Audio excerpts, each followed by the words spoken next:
नमस्कार दोस्तों, स्वागत है आपके अपने यूट्यूब चैनल पर। दोस्तों, यूटेरिया की तरफ से रेलवे टेक्नीशियन यानी ग्रेड 3 के लिए एक बुक लॉन्च हुआ और इस बुक में टोटल 15 प्रैक्टिस सेट है और सभी प्रैक्टिस सेट जो न्यू पैटर्न है टेक्नीशियन का एग्ज़ाम होने का, जिसमें 100 क्वेश्चन आपको पूछा जाएगा।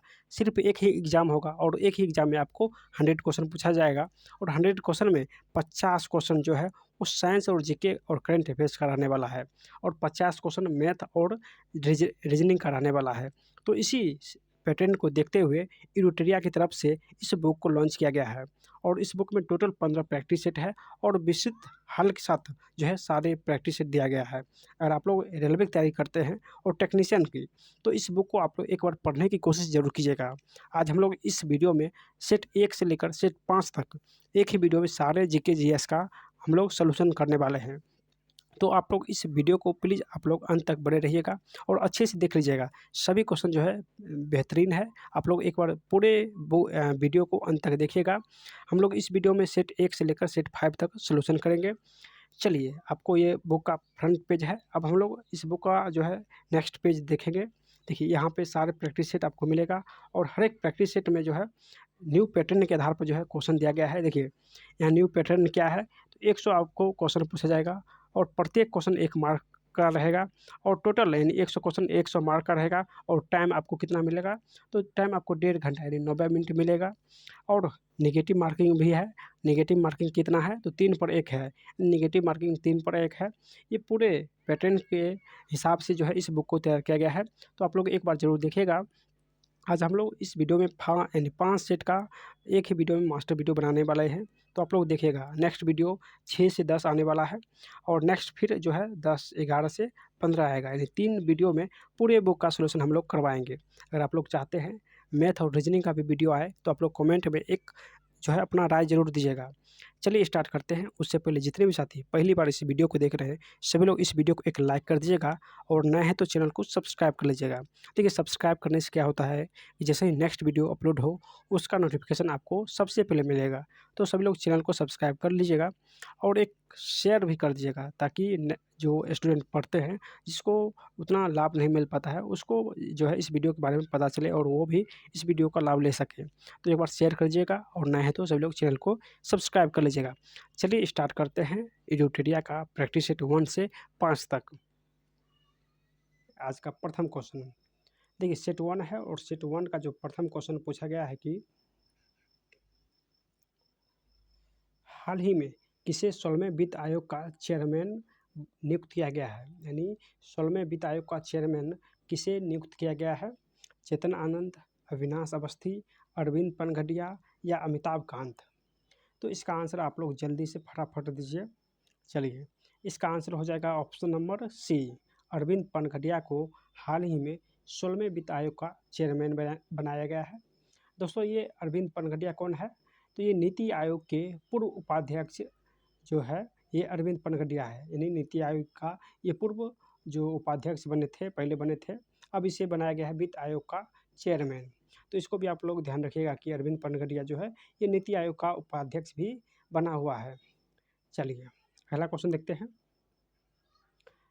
2 नंबर क्वेश्चन है कि वर्ष 2023 का मेजर ध्यानचंद खेल रत्न पुरस्कार किसे प्रदान किया गया है? यानी 2023 का मेजर ध्यानचंद खेल रत्न पुरस्कार किसे दिया गया है? तो ये जो पुरस्कार दिया जाता है, ये खेल मंत्रालय के द्वारा दिया जाता है और इस साल में 2023 का किसे दिया गया है?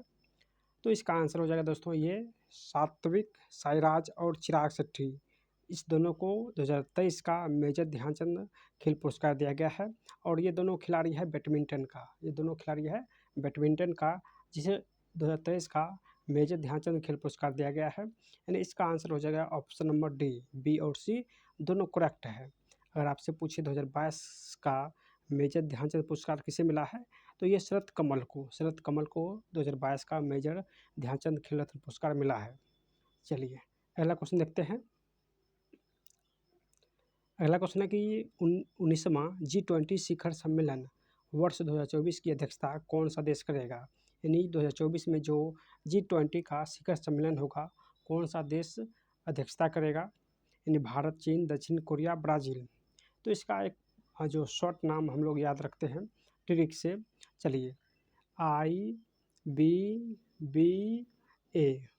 ये दोस्तों इसका शॉर्ट नाम है, यानी इंडोनेशिया 2022 में किया था, 2023 में अपना देश भारत किया था, 2024 में ब्राज़ील करेगा, 2024 में ब्राज़ील करेगा, और अफ्रीका जो है 2025 में करेगा, अफ्रीका 25 में करेगा, यानी IBBA 22 में दोस्तों ये इंडोनेशिया किया था, 23 में भारत किया है, यानी बी से भारत, और 24 में ब्राज़ील करेगा, और यानी ए से अफ्रीका, यानी 25 में दक्षिण अफ्रीका करेगा। तो आप लोग इस शॉर्ट फॉर्म को याद रखिएगा, IBBA। तो इसका जो आंसर हो जाएगा, यानी 2023-24 पूछा है, तो ये 24 हो जाएगा ब्राज़ील, यानी IBBA ब्राज़ील हो जाएगा। अगला क्वेश्चन है कि भ्रष्टाचार बोध सूचकांक 2023 में भारत का कौन सा स्थान प्राप्त हुआ है, यानी भ्रष्टाचार में भारत का कौन सा स्थान प्राप्त हुआ है। तो चलिए, नहीं 180 देश में भारत का जो स्थान प्राप्त हुआ है ये 93, यानी ऑप्शन नंबर सी इसका करेक्ट हो जाएगा, 93। जबकि प्रथम स्थान प्राप्त हुआ है डेनमार्क का, प्रथम स्थान डेनमार्क का प्राप्त हुआ है भ्रष्टाचार में, और अपना देश जो भारत है ये 93वें स्थान पर है। और सबसे अंतिम स्थान पूछे तो दक्षिण सोमालिया हो जाएगा। चलिए, अगला क्वेश्चन है कि हाल ही में किस राज्य को वन्यजीव पर्यटन के लिए अभ्यारण्य एशिया पुरस्कार प्राप्त हुआ है, यानी किस राज्य को वन्यजीव पर्यटन के लिए अभ्यारण्य एशिया पुरस्कार प्राप्त हुआ है। चलिए इसका आंसर देखते हैं, राजस्थान, मध्य प्रदेश, महाराष्ट्र, कर्नाटक है।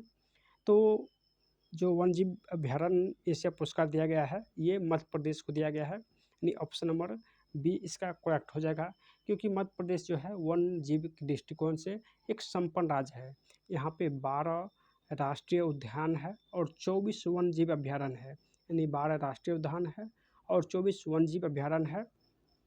और ये टाइगर स्टेट भी मध्य प्रदेश को कहते हैं, क्योंकि यहाँ पे 785 टाइगर है, यानी मध्य प्रदेश में सबसे अधिक टाइगर है, यानी 785 टाइगर है, इसीलिए इसे टाइगर स्टेट भी कहते हैं।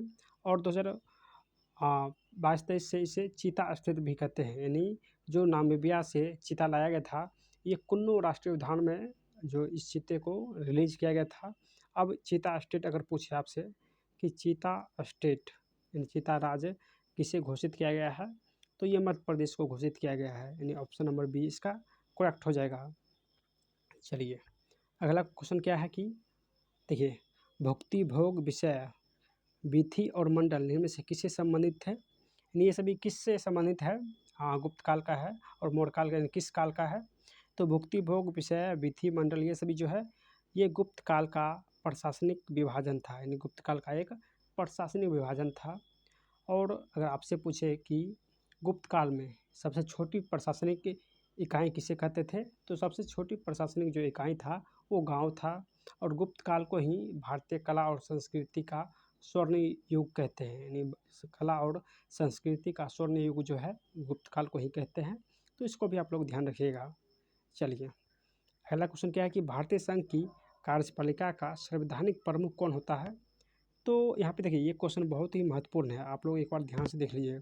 कहा कि भारतीय संघ की कार्यपालिका का संवैधानिक प्रमुख, यहाँ पे संवैधानिक के स्थान पर अगर कार्यकारी रहे, सिर्फ एक अंतर है, तो कार्यकारी यानी संवैधानिक स्थान पर अगर कार्यकारी रहे तो इसका आंसर बदल जाएगा।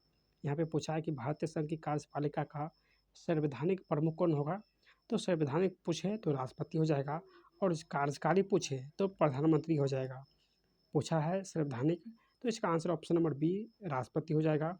अगर पूछे कि भारतीय संघ की कार्यपालिका का कार्यकारी प्रमुख कौन है, तो ये प्रधानमंत्री हो जाएगा, यानी ये क्वेश्चन बहुत ही महत्वपूर्ण है, आप लोग इसको अच्छे से देख लीजिए। तो इसका आंसर ऑप्शन नंबर बी हो जाएगा। चलिए, अगला क्वेश्चन क्या है कि भारत की संप्रभुता, एकता और अखंडता को बनाए रखना और उसकी रक्षा करना ये कौन सा अधिकार है, यानी भारत की जो संप्रभुता है, एकता और अखंडता को बनाए रखना ये कौन सी अधिकार है।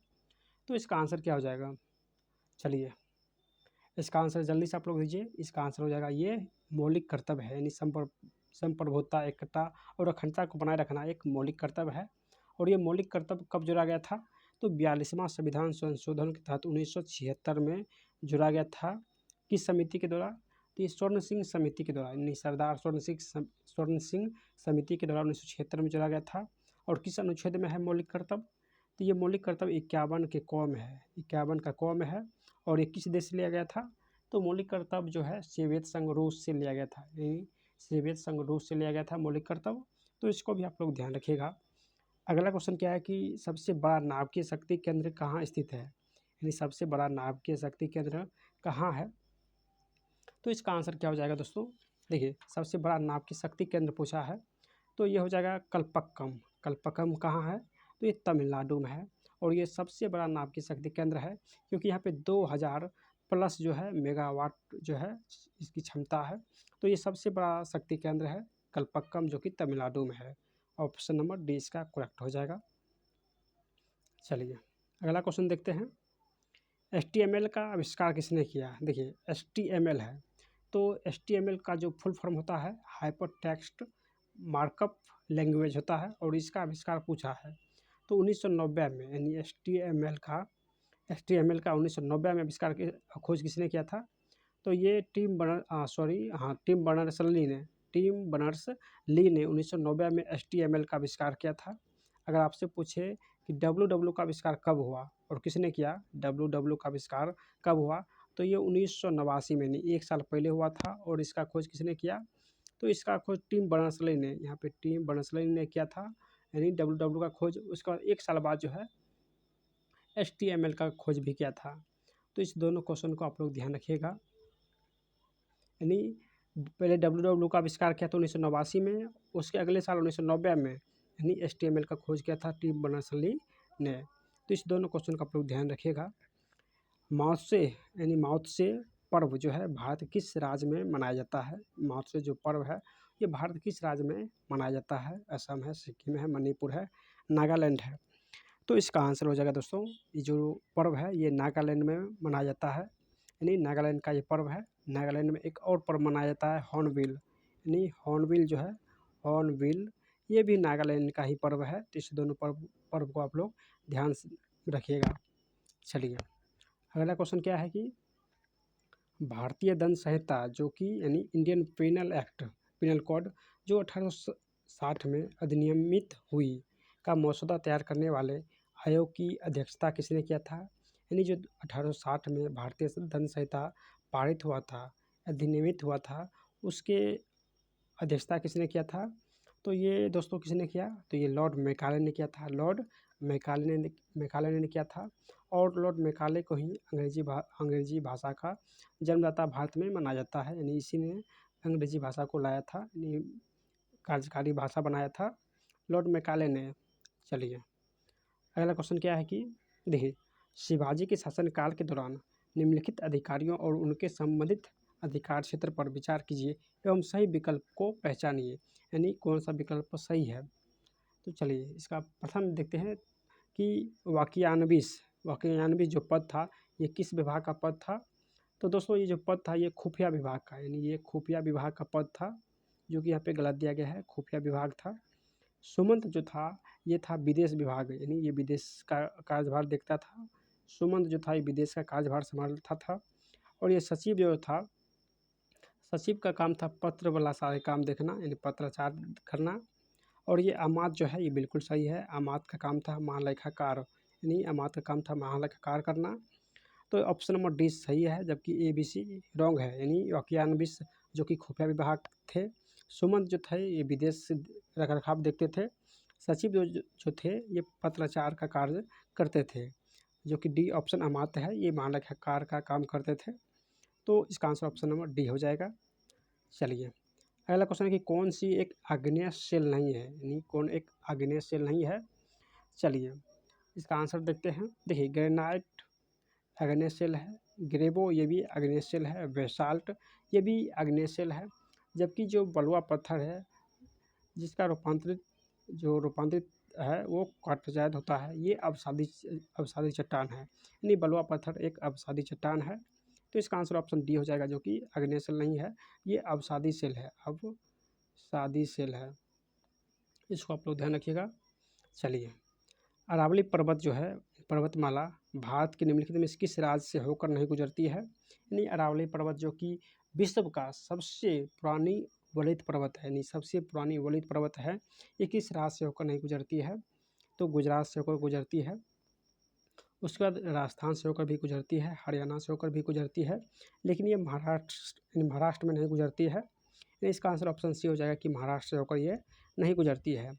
और ये सबसे पुरानी वलित पर्वत है भारत में जो है। इसकी सबसे ऊंची चोटी जो है गुरु शिखर की, यानी जो इसकी सबसे ऊंची चोटी है माउंट आबू पर स्थित गुरु शिखर है, जिसकी ऊंचाई है 1722 यानी माउंट आबू पर स्थित गुरु शिखर जो चोटी है ये सबसे ऊंची चोटी है अरावली पर्वत का, जिसकी ऊंचाई 1722 है। चलिए, किस प्रकार के दर्पण में प्रकाश का पार्श्व प्रतिबिंब बनता है, यानी पार्श्व प्रतिबिंब किस प्रकार के दर्पण में बनता है। चलिए, इसका आंसर क्या हो जाएगा, तो पार्श्व प्रतिबिंब पूछा है तो ये समतल दर्पण हो जाएगा, यानी समतल दर्पण में जो प्रतिबिंब बनता है वो पार्श्व बनता है, जबकि समतल दर्पण में आभासी और सीधा प्रतिबिंब बनता है, यानी समतल दर्पण में आभासी और सीधा प्रतिबिंब बनता है और ये दर्पण के पीछे बनता है। चलिए, अगला क्वेश्चन क्या है कि एक माध्यम से दूसरे माध्यम में जाने पर मूल पथ से प्रकाश के विचलन की घटना को क्या कहते हैं। तो एक पथ से दूसरे पथ में जाना और दूसरे पथ से फिर पहले पथ में आना, ये कौन सी घटना कहलाती है, तो ये अपवर्तन की घटना कहलाती है। यानी सघन माध्यम से विरल माध्यम में, फिर विरल माध्यम से सघन माध्यम में जाना, ये प्रकाश का अपवर्तन का नियम है। तो इसका आंसर ऑप्शन नंबर डी हो जाएगा। चलिए, अगला क्वेश्चन क्या है कि बिजली के लिए उच्च प्रतिरोध प्रदान करने वाले घटक को क्या कहते हैं। यानी बिजली के लिए उच्च प्रतिरोध अगर प्रदान करता है तो उसे क्या कहते हैं, मतलब प्रतिरोध मतलब रुकावट। तो रुकावट बिजली को कौन पैदा करता है, सुचालक, तो ये नहीं पैदा करता है। अतिचालक ये भी नहीं करता है, यानी कुचालक पैदा करता है। यानी उच्च प्रतिरोध ये कुचालक पैदा करता है। तो इसका आंसर ऑप्शन नंबर बी हो जाएगा, बी इसका करेक्ट आंसर हो जाएगा। चलिए, अगला क्वेश्चन देखते हैं।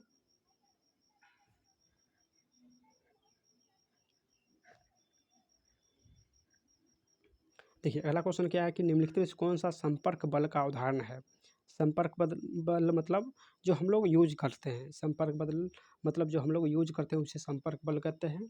तो चुंबकीय बल ये संपर्क बल नहीं है, विद्युत बल भी संपर्क बल नहीं है, गुरुत्वाकर्षण भी हम लोग यूज नहीं करते हैं। ये पेशीय बल जो है ये संपर्क बल है।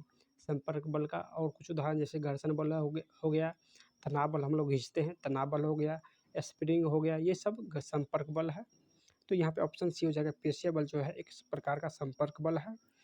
जड़त्व किसके समानुपाती होता है, तो हम सभी लोग जानते हैं जड़त्व जो है ये द्रव्यमान के समानुपाती होता है, यानी द्रव्यमान के समानुपाती होता है। और जड़त्व का नियम जो है न्यूटन का प्रथम नियम है, यानी द्रव्यमान का नियम जड़त्व का नियम प्रथम नियम है। तो ये द्रव्यमान के समानुपाती होता है। चलिए, स्टेपलर, दोस्तों ये क्वेश्चन बहुत ही महत्वपूर्ण है। स्टेपलर जो है ये किस श्रेणी का उत्तोलक है, तो जल्दी से आप लोग इसका आंसर दीजिए। प्रथम श्रेणी, द्वितीय श्रेणी, तृतीय श्रेणी। तो स्टेपलर जो है ये तृतीय श्रेणी का जो है उत्तोलक है। ऑप्शन इसका सी करेक्ट हो जाएगा। नेक्स्ट है कि आदर्श वोल्ट मीटर का प्रतिरोध क्या होना चाहिए, यानी आदर्श जो वोल्ट मीटर है इसका प्रतिरोध क्या होना चाहिए, शून्य, अनंत, उच्च, निम्न। तो इसका आंसर हो जाएगा, यानी आदर्श वोल्ट मीटर का प्रतिरोध अनंत होना चाहिए। जबकि ये जो वोल्ट मीटर है ये समांतर क्रम में लगाया जाता है, यानी वोल्ट मीटर समांतर क्रम में लगाया जाता है। और आमीटर है, यानी आमीटर है तो ये श्रेणी क्रम में लगाया जाता है। आप इस दोनों क्वेश्चन को भी ध्यान रखिएगा। चलिए, अगला क्वेश्चन क्या है, कह रहा है सम्मिलित कीजिए, कौन सा सम्मिलित गलत है। चलिए, इसका प्रथम क्वेश्चन है कि ज्योति फ्लक्स, इसका ऐसा मतलब ल्यूमेन है, तो ये बिल्कुल सही है।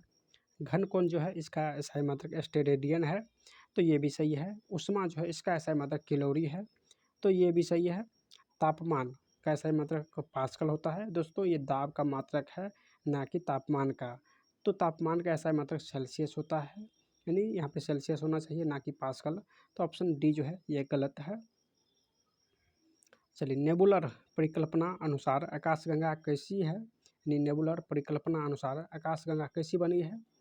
तो आकाशगंगा जो बना है दोस्तों ये किस प्रकार बना है, तो ये धूलकणों से बना है, यानी हाइड्रोजन का संचयन से बना है, हाइड्रोजन का संचयन से बना है आकाशगंगा। ऑप्शन इसका सी करेक्ट हो जाएगा। चलिए, विद्युत धारा प्रवाह को सुचालक के प्रतिरोध से संबद्ध करने वाले नियम को क्या कहते हैं, यानी विद्युत धारा प्रवाह को सुचालक के प्रतिरोध से संबद्ध करने वाले नियम को क्या कहते हैं? तो जहाँ पे भी प्रतिरोध यानी आर बराबर प्रतिरोध बराबर होता है V बटे आई यानी वोल्ट बटे एम्पीयर होता है, तो ये जूल का नियम हो जाएगा। ऑप्शन ए करेक्ट हो जाएगा, जूल का नियम। नेक्स्ट है कि कौन सा घोल जो है बिजली का चालक नहीं है, यानी कौन सा घोल बिजली का चालक नहीं है? तो हाइड्रोक्लोरिक एसिड जो है, जो कि HCl, ये बिजली का चालक है, तो ये बिल्कुल सही है। सोडियम हाइड्रोक्साइड ये भी बिजली का चालक है, जबकि ग्लूकोज जो घोल है ये बिजली का चालक नहीं है, तो ऑप्शन सी जो है गलत है। चलिए, कह रहे हैं कौन सा एक रासायनिक परिवर्तन है, यानी रासायनिक परिवर्तन कौन सा हो जाएगा? रासायनिक मतलब जो एक बार यूज करने के बाद आप उसे दोबारा यूज नहीं कर सकते हैं, उसे रासायनिक परिवर्तन कहते हैं। तो लोहे का चुंबकीकरण एक भौतिक परिवर्तन है। मक्खन का खट्टा होना दोस्तों ये रासायनिक परिवर्तन हो जाएगा, यानी ऑप्शन इसका बी हो जाएगा। मक्खन का खट्टा अगर एक बार खट्टा हो गया तो आप उसे फिर से शुद्ध नहीं कर सकते हैं, तो ये बी जो है ऑप्शन है ये रासायनिक परिवर्तन है, यानी बी इसका करेक्ट आंसर हो जाएगा। नेक्स्ट है कि पानी में हाइड्रोजन और ऑक्सीजन का अनुपात द्रव्यमान के अनुसार बताइए। यहाँ पे द्रव्यमान देखिए, यहाँ पे द्रव्यमान दिया गया है, तो H2O होता है, हाइड्रोजन का द्रव्यमान 1 होता है, सॉरी 2 होता है हाइड्रोजन का द्रव्यमान, और ऑक्सीजन का द्रव्यमान जो है 16 होता है। तो यहाँ से हम लोग काटते हैं तो 1:8 हो जाएगा, यानी ऑप्शन इसका डी करेक्ट हो जाएगा, 1:8। 1:8 हो जाएगा इसका द्रव्यमान। अगर आयतन पूछे तो H2O इसका फॉर्मूला होता है, तो 2:1 होता है, यानी आयतन 2:1 हो जाएगा और द्रव्यमान 1:8 हो जाएगा, तो इसका आंसर डी करेक्ट हो जाएगा। चलिए, पदार्थ की प्रकृति से संबंधित मूलभूत सिद्धांत किसने प्रतिपादित किया था? यानी जो पदार्थ के प्रकृति से संबंधित मूलभूत सिद्धांत है ये किसने प्रतिपादित किया था? तो ये डाल्टन ने पदार्थ के मूलभूत सिद्धांत दिया था। मेंडल ने आनुवंशिकता का सिद्धांत दिया था, और रासायनिक विज्ञान का जनक जो है लेबेजियर को कहते हैं, तो इसको भी आप लोग ध्यान रखिएगा। रसायन विज्ञान का पिता लेबेजियर को कहते हैं। अगला क्वेश्चन देखिए, अगला क्वेश्चन है कि अणु का गठन करने वाले परमाणु की संख्या को डैश के रूप में जाना जाता है। अणु के गठन करने वाले परमाणु की संख्या को क्या कहते हैं? तो इसे परमाणुकता कहते हैं, परमाणुकता कहते हैं, जिसे H2O। ये दोस्तों क्या है? तो इसमें 2 परमाणुकता है, यानी एक हाइड्रोजन है एक ऑक्सीजन है, और सोडियम इसमें सिर्फ एक परमाणुकता है, यहाँ पे 1 हो जाएगा और यहाँ पे 2 हो जाएगा, यानी इस परमाणुकता हो जाएगा। नेक्स्ट है कौन एक उपधातु नहीं है? इस क्वेश्चन में कह रहा है कौन एक उपधातु नहीं है। चलिए, इसका आंसर हो जाएगा दोस्तों ये सेलेनियम। सेलेनियम जो है एक उपधातु नहीं है, ये जो है अधातु है, और इसका जो परमाणु संख्या होता है वो 34 होता है, नहीं सेलेनियम का परमाणु संख्या 34 होता है, जो कि एक अधातु है। चलिए, अगला क्वेश्चन देखते हैं, कौन सा कारक वाष्पीकरण की दर को कम करता है? यानी वाष्पीकरण की दर को कम करता है कौन सा कारक? तो ये दोस्तों नमी जो है ये वाष्पीकरण की दर को कम करता है, क्योंकि वायुमंडल में उपस्थित जलवाष्प की मात्रा जो है आर्द्रता कहलाती है। नेक्स्ट है कि विलय और विलायक के समांग मिश्रण को क्या कहते हैं? विलय और विलायक के समांग मिश्रण को क्या कहते हैं? तो विलयन कहते हैं। क्या कहते हैं? तो विलयन कहते हैं। अगला क्वेश्चन है कि H2SO4 का आणविक द्रव्यमान निकालने के लिए कह रहा है, तो हाइड्रोजन का द्रव्यमान 1 होता है, तो 1 × 2 हो जाएगा। सल्फर का प्लस सल्फर है, तो सल्फर का द्रव्यमान जो दोस्तों यानी परमाणु संख्या 16, द्रव्यमान संख्या 32 होता है, तो 32 हो जाएगा। ऑक्सीजन का जो द्रव्यमान संख्या होता है दोस्तों यानी 16 होता है, तो 16 चौको 64, यानी 4 गो है, तो 16 चौक 64 हो जाएगा। तो चलिए इसको जोड़ते हैं, यानी 2 + 32 + 64, 4 2 6 2 8 6 3 9, यानी 98 हो जाएगा, यानी 98 आणविक द्रव्यमान हो जाएगा। Option number C. हाइड्रोजन परमाणु की नाभिक में क्या उपस्थित होता है? तो हाइड्रोजन परमाणु की जो नाभिक है उसमें क्या होता है? तो उसमें 1 प्रोटॉन और 1 इलेक्ट्रॉन होता है, न्यूट्रॉन 0 होता है, यानी हाइड्रोजन परमाणु के नाभिक में न्यूट्रॉन जो है 0 रहता है, 1 प्रोटॉन और 1 इलेक्ट्रॉन होता है, तो इसका आंसर ऑप्शन नंबर डी हो जाएगा। चलिए, किस तत्व में उसके बाहरी कोश में 2 इलेक्ट्रॉन होते हैं? यानी किस तत्व में उसके बाहरी कोश यानी बैलेंस इलेक्ट्रॉन 2 होता है? तो ये हो जाएगा दोस्तों कैल्शियम, जिसका परमाणु संख्या 20 होता है, इसमें 2 इलेक्ट्रॉन जो है वो बैलेंस रहता है। अगला क्वेश्चन है कि बॉयल के नियम अनुसार गैस की मात्रा निम्न से किसके व्युत्क्रमानुपाती होता है, यानी गैस की मात्रा किसके व्युत्क्रमानुपाती होता है बॉयल के नियम के अनुसार। तो भी व्युत्क्रमानुपाती 1/p होता है, यानी ये दाब के व्युत्क्रमानुपाती होता है। तो अनुसार इसका आंसर ऑप्शन नंबर सी हो जाएगा, दाब के व्युत्क्रमानुपाती होता है, यानी बॉयल का नियम दाब के व्युत्क्रमानुपाती होता है। चलिए अगला क्वेश्चन क्या है कि सीसा एवं टीन के मिश्रित धातु को क्या कहते हैं। तो सीसा और टीन के मिश्रित धातु को क्या कहेंगे दोस्तों। तो पीतल जो है ये तांबा और जस्ता का मिश्रण है, यानी तांबा यानी कॉपर और जस्ता जिंक का मिश्रण है। उसके बाद दोस्तों सोल्डर यानी सोल्डर जो है टीन और सीसा यानी SN+PB, यानी सीसा और टीन का मिश्रण है सोल्डर। तो इसका आंसर ऑप्शन नंबर बी हो जाएगा। जबकि कांस जो है यानी कांसा ये कॉपर और टीन का मिश्रण है, कॉपर और SN यानी टीन का मिश्रण है। तो इसका जो करेक्ट आंसर हो जाएगा सोल्डर जो है सीसा और टीन का मिश्रण है। चलिए अगला क्वेश्चन है कि जीवित चीज़ों पर मृदा के प्रभाव का अध्ययन मृदा विज्ञान की किस शाखा के अंतर्गत किया जाता है। तो ये दोस्तों किस शाखा के अंतर्गत का किया जाएगा। तो ये यानी एडफोलॉजी यानी जीवित चीज़ों पर मृदा के प्रभाव का अध्ययन जो मृदा विज्ञान के एडफोलॉजी के अंतर्गत किया जाता है। तो ऑप्शन नंबर सी हो जाएगा।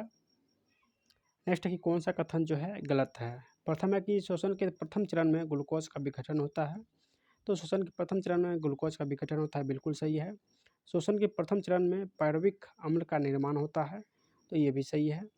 माइटोकॉन्ड्रिया में ऑक्सीजन की सहायता से एस्टिक अम्ल का विघटन होता है। तो दोस्तों यहाँ पे एस्टिक ना होगा, यहाँ पे हो जाएगा यानी पायरुविक अम्ल का विघटन होता है, यानी माइटोकॉन्ड्रिया में ऑक्सीजन की सहायता से पायरुविक अम्ल का विघटन होता है, जो कि ऑप्शन नंबर सी गलत है।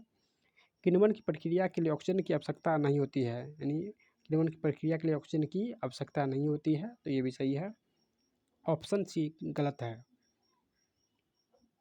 चलिए अगला क्वेश्चन देखते हैं। अगला क्वेश्चन है कि प्रोटोप्लाज्म शब्द जो है का प्रतिपादन किसके द्वारा किया गया था, यानी प्रोटोप्लाज्मा जो शब्द है इसका प्रयोग किसके द्वारा किया गया था। तो हम सभी लोग जानते हैं दोस्तों ये पुरकिंजे यानी पुरकिंजे के द्वारा किया गया था। कब। तो पुरकिंजे के द्वारा 1839 ईस्वी में प्रोटोप्लाज्मा शब्द का प्रयोग किया गया था। तो आंसर इसका डी हो जाएगा। रंगहीन लवक को कहा जाता है, यानी रंगहीन लवक को क्या कहते हैं। तो रंगहीन लवक को दोस्तों ये यानी ल्यूकोप्लास्टिड कहते हैं, रंगहीन लवक को ल्यूकोप्लास्टिड कहते हैं। ऑप्शन बी इसका करेक्ट हो जाएगा। नेक्स्ट क्वेश्चन है कि पुराने जाइलम में किस प्रकार के अवशिष्ट उत्पादों को संग्रहित किया जाता है। पुराने जाइलम में किस प्रकार के अवशिष्ट उत्पादों को संग्रहित किया जाता है। तो ये रेजिन और गोंद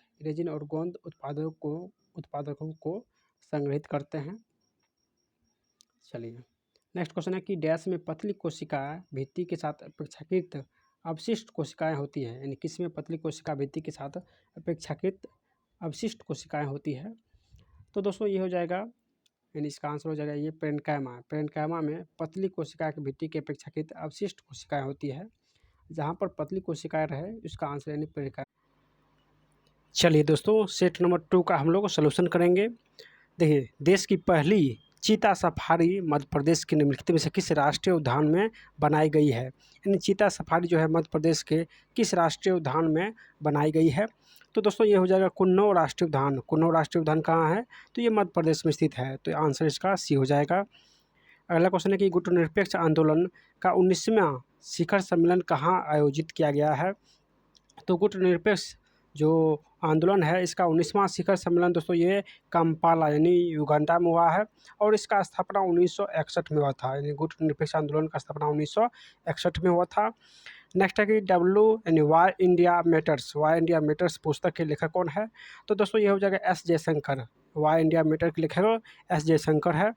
अगला क्वेश्चन क्या है देखिए, महर्षि वाल्मीकि अंतर्राष्ट्रीय हवाई अड्डा कहाँ अवस्थित है। तो ये कहाँ है महर्षि वाल्मीकि अंतर्राष्ट्रीय हवाई अड्डा, तो ये अयोध्या उत्तर प्रदेश में स्थित है, तो आंसर इसका अयोध्या हो जाएगा। नेक्स्ट क्वेश्चन है कि भारत के संचार उपग्रह GSAT-20 जिसका नया नाम है GSAT-N का प्रक्षेपण इस वर्ष स्पेस एक्स कंपनी के रॉकेट के जरिए विदेशी धरती से किया जाएगा। यह स्पेस एक्स कंपनी किस देश की है, जो स्पेस एक्स कंपनी है ये किस देश की कंपनी है। तो इसका आंसर हो जाएगा दोस्तों ये अमेरिका की कंपनी है। कहाँ की? तो ये अमेरिका की कंपनी है स्पेस एक्स। नेक्स्ट क्वेश्चन देखिए, नेक्स्ट क्वेश्चन है हीनयान और महायान किस धर्म से संबंधित है?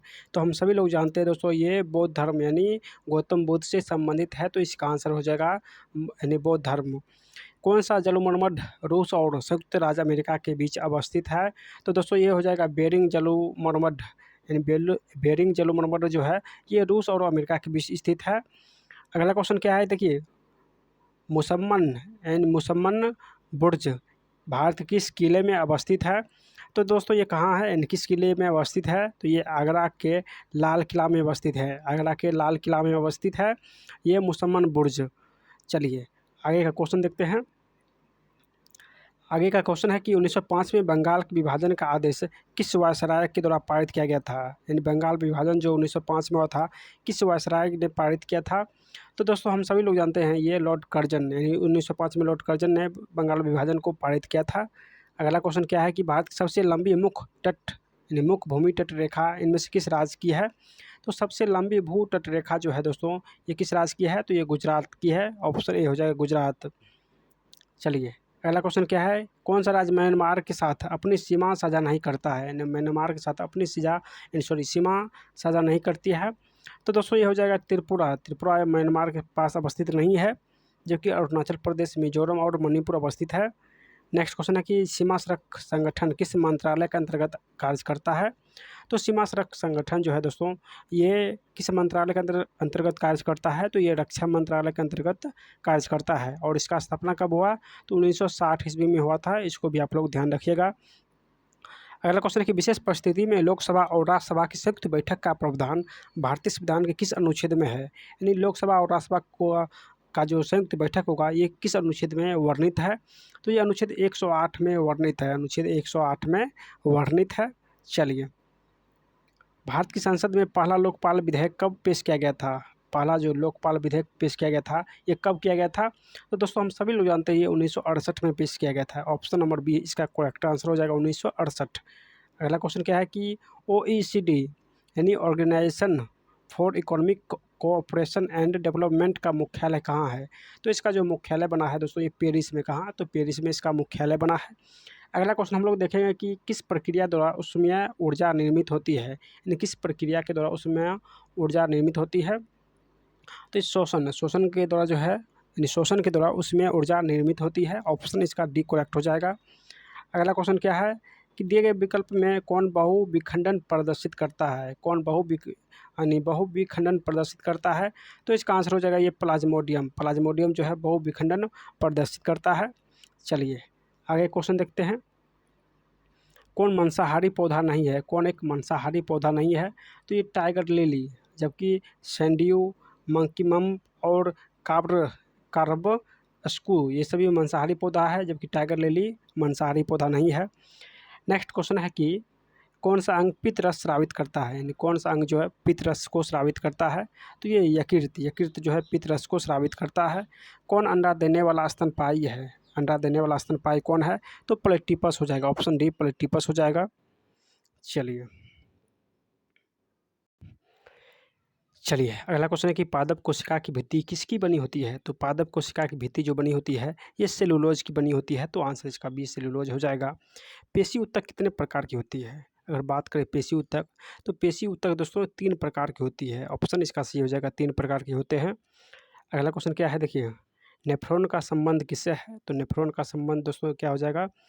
तो ये उत्सर्जन तंत्र से। नेफ्रॉन का संबंध उत्सर्जन तंत्र से है। मानव शरीर में कौन सा शोषण वर्णक है? मानव शरीर में कौन शोषण वर्णक है? तो ये हीमोग्लोबिन हो जाएगा। ऑप्शन डी हीमोग्लोबिन हो जाएगा। चलिए अगला क्वेश्चन है कि कौन एनेलिडा वर्ग से संबंधित नहीं है? कौन एनेलिडा वर्ग से संबंधित नहीं है? तो ये एस्केरिज जो है एनेलिडा वर्ग से संबंधित नहीं है। चलिए अगला क्वेश्चन क्या है, किस एंजाइम को पाचन प्रक्रिया में अपना कार्य करने के लिए हाइड्रोक्लोरिक अम्ल की उपस्थिति की आवश्यकता होती है? यानी किस एंजाइम को पाचन प्रक्रिया में अपना कार्य करने के लिए हाइड्रोक्लोरिक अम्ल की उपस्थिति की आवश्यकता होती है? तो इसका आंसर हो जाएगा दोस्तों ये लाइपेज। यानी लाइपेज को पाचन करने के लिए जो है हाइड्रोक्लोरिक अम्ल की उपस्थिति की आवश्यकता होती है। नेक्स्ट है प्रजातियों की व्यक्तिगत संख्या को बनाए रखने और उसके विलोपन को रोकने के लिए कौन सी क्रिया आवश्यक है। तो दोस्तों ये हो जाएगा प्रजनन, यानी प्रजातियों को बनाए रखने के लिए ये प्रजनन आवश्यक है। अगला क्वेश्चन है कि कौन सा पोषक तत्व प्रति ग्राम अधिकतम ऊर्जा संग्रहित करता है, यानी कौन सा पोषक तत्व प्रति ग्राम अधिकतम ऊर्जा संग्रहित करता है। तो ये वसा हो जाएगा, ऑप्शन ए वसा हो जाएगा। रोटा वायरस टीके का प्रयोग किस रोग से बचने के लिए करते हैं। तो रोटा वायरस जो टीका है इसका उपयोग डायरिया रोग से बचने के लिए करते हैं। तो डायरिया हो जाएगा इसका आंसर। नेक्स्ट क्वेश्चन क्या है देखिए, अगला क्वेश्चन है कि आँख की पुतली का आकार किसके द्वारा नियंत्रित होता है। आँख की पुतली का आकार किसके द्वारा नियंत्रित होता है। तो ये आयरिस के द्वारा नियंत्रित होता है। नेक्स्ट क्वेश्चन क्या है कि निम्न से कौन सी गैस रक्त की ऑक्सीजन ले जाने की क्षमता को कम कर देती है, यानी ऑक्सीजन को रोकता है, ये कौन सी गैस है। तो दोस्तों ये हो जाएगा कार्बन मोनोऑक्साइड, जो कि रक्त यानी रक्त में ऑक्सीजन को जाने से रोकती है, कार्बन मोनोऑक्साइड। नेक्स्ट क्वेश्चन है कि एक प्रतिरोधक में जब प्रतिरोध को दोगुना कर दिया जाए और धारा पर क्या प्रभाव पड़ेगा, यानी प्रतिरोध को अगर दोगुना करेंगे तो धारा पर क्या प्रभाव पड़ेगा। तो धारा आधी हो जाएगी, यानी धारा आधा हो जाएगा। नेक्स्ट है कि कौन सी भौतिक राशि व्यंजक चाप या त्रिज्या के लिए है, ये व्यंजक चाप या त्रिज्या के लिए है, ये कौन सी भौतिक राशि है। तो ये समतल कोण जिसका मान होता है, यानी समतल कोण का जो एसआई मात्रक होता है स्टेरेडियन होता है। चलिए नेक्स्ट क्वेश्चन है कि निम्न युक्तियों में से कौन चालक के विभवांतर को बनाए रखने में मदद करता है, यानी कौन चालक के विभवांतर को बनाए रखने में मदद करता है। तो इसका आंसर हो जाएगा दोस्तों ये सेल यानी बैटरी हो जाएगा। अगला क्वेश्चन है कि एक वस्तु को एक उत्तल दर्पण के सामने अनंत और दर्पण के ध्रुव के बीच स्थित एक बिंदु पर रखा जाए तो निर्मित प्रतिबिंब कैसा होगा, यानी अनंत और दर्पण के ध्रुव के बीच में, अनंत और ध्रुव के बीच में रखने पर प्रतिबिंब कैसा बनेगा। तो प्रतिबिंब आभासी और छोटा बनेगा। नेक्स्ट क्वेश्चन है कि रेफ्रिजरेटर किस सिद्धांत पर कार्य करता है। तो ये जो रेफ्रिजरेटर है दोस्तों ये किस सिद्धांत पर कार्य करता है। तो वाष्पीकरण के सिद्धांत पर कार्य करता है। कौन विद्युत चुंबकीय तरंग का उदाहरण है। तो विद्युत चुंबकीय तरंग का उदाहरण है एक्स किरण जो है ये विद्युत चुंबकीय तरंग का उदाहरण है। नेक्स्ट क्वेश्चन है कि आकाश का नीला रंग किसके कारण होता है। तो आकाश का नीला रंग जो है ये प्रकाश की प्रकीर्णन के कारण होता है, प्रकाश के प्रकीर्णन के कारण होता है। कौन परिपथ का एक क्रियाशील घटक है, परिपथ का एक क्रियाशील घटक कौन सा है। तो ये ट्रांजिस्टर हो जाएगा, ऑप्शन डी ट्रांजिस्टर हो जाएगा। नेक्स्ट क्वेश्चन है कि अमोनिया क्लोराइड के एक अणु में कितने परमाणु होते हैं। अमोनिया क्लोराइड के एक अणु में कितने परमाणु होते हैं। तो ये 6 परमाणु होते हैं। देखिए विकल्प में से कौन धातु नहीं है, यानी कौन एक धातु नहीं है। तो ये SI यानी सिलिकॉन जो है एक प्रकार की धातु नहीं है। चलिए अगला क्वेश्चन है कि यदि नाइट्रोजन का परमाणुक द्रव्यमान 14 है और हाइड्रोजन 1 है तो अमोनिया का आणविक द्रव्यमान कितना हो जाएगा। तो अमोनिया का जो आणविक द्रव्यमान हो जाएगा दोस्तों कितना हो जाएगा। तो ये 17 हो जाएगा, ऑप्शन सी 17 हो जाएगा, यानी परमाणुक द्रव्यमान 14 है और हाइड्रोजन का 1 है तो अमोनिया यानी NH3 होता है, NH3 होता है। तो नाइट्रोजन का यहाँ 14 हो जाएगा और हाइड्रोजन 3 है और इसका हाइड्रोजन का 1 होता है द्रव्यमान। तो 1 × 3 तो 3 × 3 यानी 14 3 17 हो जाएगा, इसका आंसर ऑप्शन नंबर सी। चलिए कौन सा परमाणु का उप परमाणु कण नहीं है, यानी कौन सा परमाणु का उप परमाणु कण नहीं है। तो ये हो जाएगा जिनोन, ये उप परमाणु कण नहीं है, ऑप्शन सी जिनोन हो जाएगा। इनमें से कौन से आबंध हाइड्रोकार्बन में कार्बन परमाणुओं के बीच बनते हैं, यानी कौन सा आबंध हाइड्रोकार्बन में कार्बन परमाणुओं के बीच बनते हैं। तो दोस्तों ये सहसंयोजी आबंध हो जाएगा, सहसंयोजी आबंध हो जाएगा। नेक्स्ट क्वेश्चन है कि यदि किसी लवण का pH मान 0 है, यदि किसी लवण का pH मान 0 है तो किस प्रकार का लवण होगा। तो दोस्तों ये सशक्त एसिड और कमज़ोर बेस होगा, सशक्त एसिड और कमज़ोर बेस बनेगा।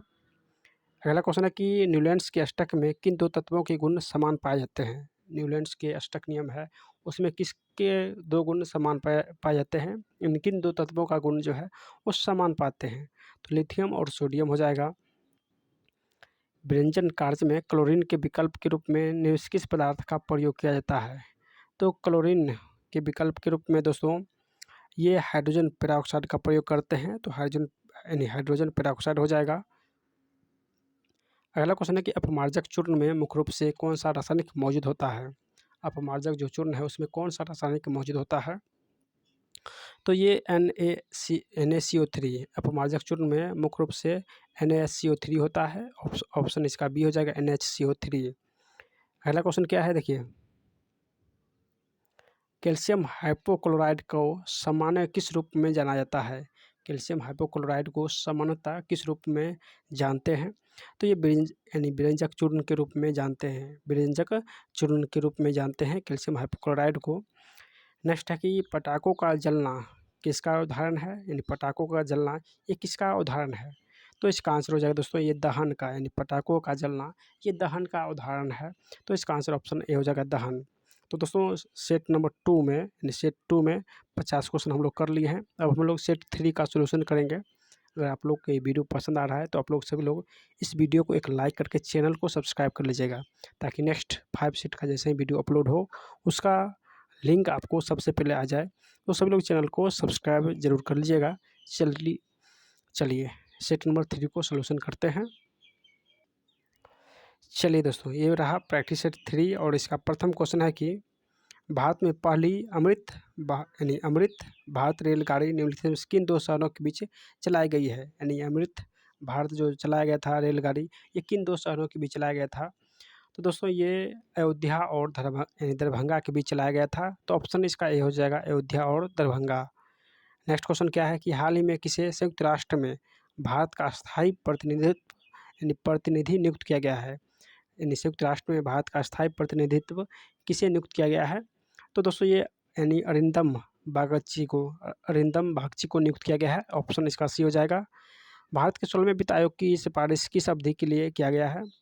तो 16वें वित्त आयोग का जो सिफारिश अवधि है वो कौन सा है? तो 2026 से लेकर 2031, यानी 26 से 31 तक जो है ये 16वें वित्त आयोग का सिफारिश अवधि है।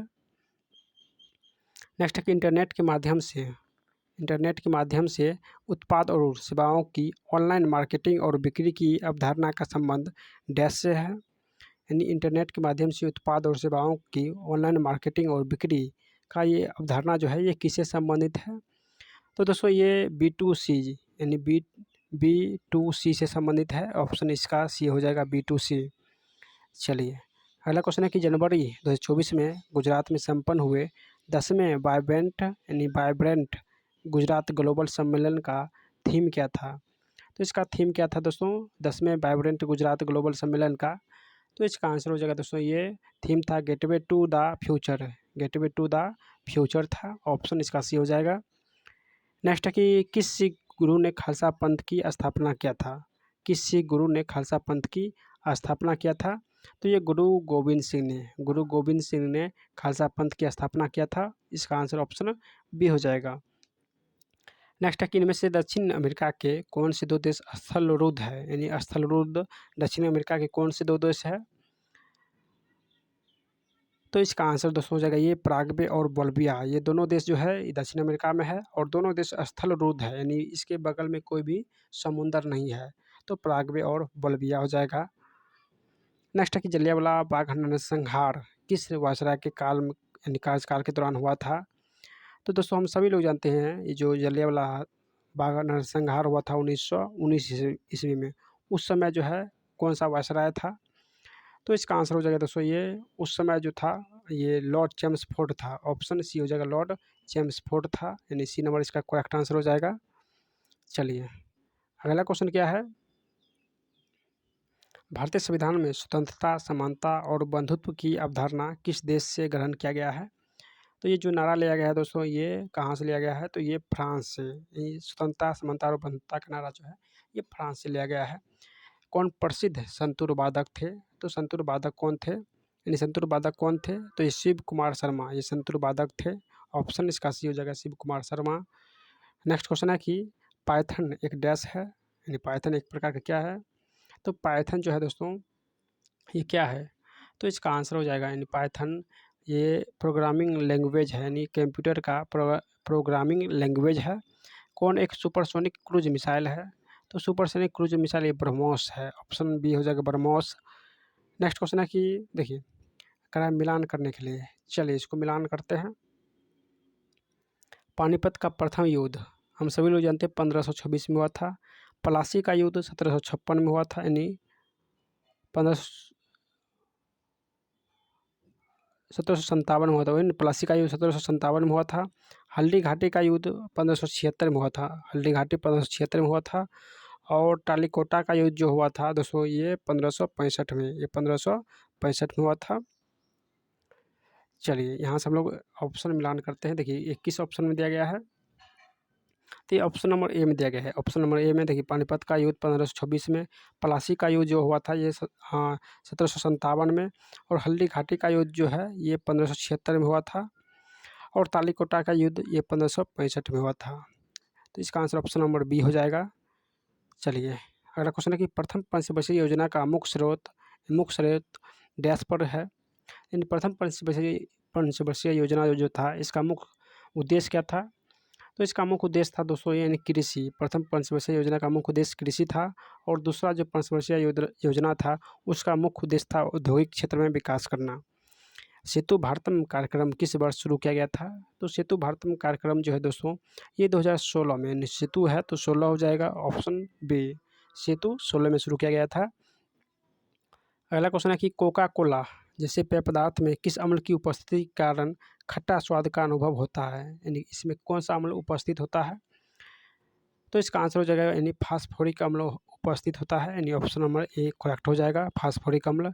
इलेक्ट्रॉन का एंटी पार्टिकल होता है, यानी इलेक्ट्रॉन का एंटी पार्टिकल होता है, तो ये हो जाएगा दोस्तों पॉजिट्रॉन, यानी इसका विपरीत पॉजिट्रॉन होता है। नेक्स्ट क्वेश्चन क्या है, देखिए धुआं किस प्रकार की विलयन का उदाहरण है? तो धुआं जो है ये गैस में ठोस का उदाहरण है। ऑक्सीजन और अपकरण दोनों जैसा आचरण करने वाला पदार्थ निम्न में से कौन नहीं है? यानी ऑक्सीजन और अपकरण दोनों जैसा आचरण करने वाला पदार्थ कौन नहीं है? तो इनमें हो जाएगा यानी नाइट्रिक अम्ल। ना ही नाइट्रिक अम्ल जो है ये ना ही ऑक्सीकरण है और ना ही अपकरण है, तो इसका आंसर ऑप्शन डी हो जाएगा। चलिए टॉक्सिकोलॉजी में किसका अध्ययन होता है? तो टॉक्सिकोलॉजी में विष यानी जहर का अध्ययन होता है, ऑप्शन इसका सी हो जाएगा जहर का अध्ययन। डीएनए में पाई जाने वाली शर्करा कौन सी होती है? तो डीएनए में जो शर्करा पाई जाती है दोस्तों ये कौन सी शर्करा पाई जाती है? तो इसका आंसर हो जाएगा ये पेंटोज। डीएनए में पेंटोज नामक शर्करा पाया जाता है। अगला क्वेश्चन है कि कौन सा एंजाइम है जो भोजन में उपस्थित हानिकारक जीवाणु को नष्ट करने का काम करता है? यानी भोजन में उपस्थित जो हानिकारक जीवाणु होता है उसे नष्ट करने का काम कौन सा एंजाइम करता है? तो ये हो जाएगा लाइसोजाइम जो है ये जीवाणुओं को नष्ट करता है। चलिए कौन सही सम्मिलित है? प्रथम है कि अमाशय से अम्ल का स्रावन होता है, ये बिल्कुल सही है। बड़ी आंत से जल का अवशोषण होता है, ये भी बिल्कुल सही है। यकृत जो कि हमारे शरीर का सबसे बड़ी ग्रंथि है, तो ये भी सही है, यानी सभी कथन सही हो जाएगा। मानव मस्तिष्क में स्मरण क्षमता कहाँ होती है? यानी मानव मस्तिष्क की स्मरण क्षमता दोस्तों ये सेरिब्रम में होती है। सेरिब्रम में कौन सी धातु अम्ल से हाइड्रोजन गैस विस्थापित करती है? यानी कौन सी धातु अम्ल से हाइड्रोजन गैस विस्थापित करती है? तो इसका आंसर हो जाएगा दोस्तों ये मैग्नीशियम हो जाएगा, यानी मैग्नीशियम जो है ये हाइड्रोजन गैस को विस्थापित करती है। नेक्स्ट क्वेश्चन देखते हैं। नौशादर और नमक के मिश्रण से नौशादर पृथक कर सकते हैं, यानी नौशादर और नमक के मिश्रण से नौशादर पृथक कर सकते हैं, तो इसका आंसर क्या हो जाएगा? चलिए इसका आंसर देखते हैं। देखिए इसका आंसर हो जाएगा ये ऊर्ध्वपातन। इन नौशादर और नमक के मिश्रण से नौशादर को अलग करना ये ऊर्ध्वपातन का काम होता है, यानी ऊर्ध्वपातन के द्वारा जो है अलग कर सकते हैं।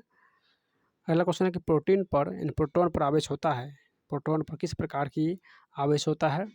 तो इसका आंसर हो जाएगा ये इलेक्ट्रॉन के आवेश के विपरीत होता है, यानी इलेक्ट्रॉन पर माइनस होता है तो प्रोटोन पर प्लस होता है, यानी इसके विपरीत होता है। इलेक्ट्रॉन पर माइनस तो प्रोटोन पर प्लस आवेश होता है, तो आंसर इसका बी हो जाएगा। नेक्स्ट क्वेश्चन है कि निम्नलिखित में से कौन एक यौगिक के तुल्यांकी भार और आणविक भार समान होती है? यानी कौन से एक यौगिक के तुल्यांकी भार और आणविक भार जो है वो समान होते हैं? तो इसका आंसर हो जाएगा ये NaCl हो जाएगा।